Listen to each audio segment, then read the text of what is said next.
Today, we're introducing habits 7 and 5. Habit 7 is sharpen the saw.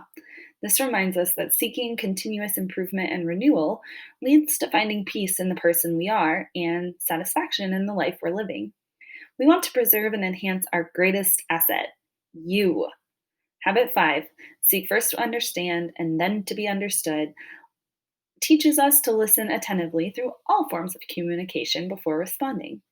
The skills practiced in Habit 5 lead to more meaningful relationships and general communication with others. Habit 7 reminds us to continually work on ourselves. This could look like learning through listening to podcasts or reading, my favorite, any form of exercise like going for a walk or practicing yoga, making a plan to get enough sleep or drink more water, practicing a new way of thinking or a changed behavior, and any other numerous methods of skill building. We also want to take time for self renewal. This might look like having alone time or a space to be calm, trying new things to discover what brings you joy, or asking for what you need when you need it. Habit 7 can take some determination and effort because self improvement and renewal is individualized to meet your needs. If you're not sure where to start, using Google or another search engine is a great way to find information, but remember to utilize online safety when doing so. Habit 5 teaches us how to truly listen to what others are saying. Often, when others are talking, we're so focused on how we're going to respond that we don't really process what the other person is saying. Reading body language is a skill that can help us really understand what another person is trying to communicate. When we are communicating virtually, whether through email or text, we lose the ability to observe body language and tone of voice.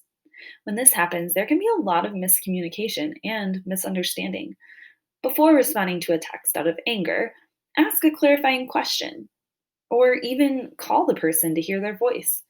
Instead of starting a rumor or typing a nasty comment online, message that person for their side of the story. When you're interacting with your schoolwork while at home, remember to read or listen to all the instructions before beginning. Understanding someone's point of view requires engaging with the communication that they are sending. If you're still unsure about something after reading or listening to the directions, please ask your teacher.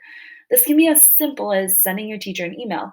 When you're sending your teacher an email, remember to include a relevant subject line, a salutation or greeting at the beginning, and be specific when you're explaining your question. Being particularly specific when sending an email can help overcome the barrier of not being able to observe the body language or tone of voice. Practice writing formal emails by including a closing and a signature to tell who the email is from.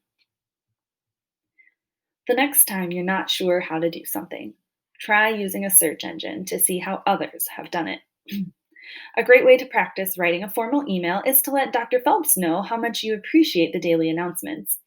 If you have a fun and creative idea for designing or writing a daily announcement, let Dr. Phelps know.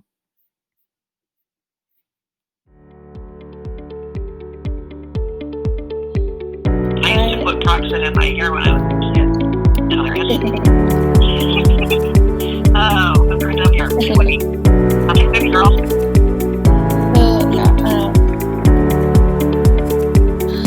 I wish that I had everything right last night.